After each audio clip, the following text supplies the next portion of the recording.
Israel અને Iran વચ્ચે ચાલી રહેલા તણાવે અત્યારે આખી દુનિયાને ચિંતામાં મૂકી દીધા છે. પરંતુ આ યુદ્ધના મેદાનમાંથી જે સમાચારો સામે આવી રહ્યા છે તે માત્ર હથિયારોની લડાઈ નથી, પરંતુ રાજનીતિક અને માનવતાના પતનનો પુરાવો પણ સાબિત થઈ રહ્યો છે. નમસ્કાર, હું છું દિનેશ ઝાલા. વિડીયોમાં આગળ વધતા પહેલા અમારી ચેનલને સબસ્ક્રાઇબ કરી લેજો, સાથે જ બેલ આઇકન પર ક્લિક કરી ઓલ નોટિફિકેશન ઓન જરૂર કરી દેજો. સૌથી પહેલા વાત કરીએ ઇઝરાયલના હોદ હસરોન શહેરની એક હચમચાવી નાખતી ઘટના વિશે.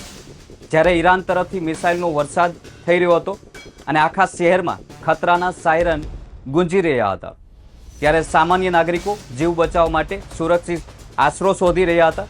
તે સમયે કેટલાક લોકો ઇઝરાયલના શિક્ષણ મંત્રી કહેવાતા ઓવાન કિસનના નિવાસસ્થાને પહોંચી ગયા છે. તેનો વિડીયો પણ તમે જોઈ શકો છો. લોકોની માંગણી હતી કે તેમને મંત્રીના સુરક્ષિત બોમ્બ સેન્ટરમાં શરણ આપવામાં આવે. સૌથી પહેલાં આ વિડીયો પર તમે નજર કરો. લોકો મંત્રીના ઘરે પોતાના જીવ બચાવવા માટે મદદ માંગવા માટે પહોંચી રહ્યા છે અને દરવાજા પર બૂમો પાડી રહ્યા છે. સોશિયલ મીડિયા પર આ વિડીયો ખૂબ જ વાયરલ થઈ રહ્યો છે. મંત્રીએ લોકોને બચાવવા માટે પોતાના ઘરના દરવાજા પણ ન ખોલ્યા. એક તરફ લોકો તેને માનવતાની હાર ગણાવી રહ્યા છે, તો બીજી તરફ મંત્રીના સમર્થકો તેને સુરક્ષાનો પ્રોટોકોલ કહી રહ્યા છે.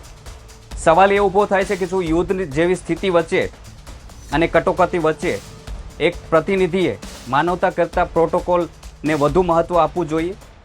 આ ઘટનાએ ઇઝરાયલની અંદર જ સરકાર સામે અનેક સવાલો ઊભા કરી દીધા છે.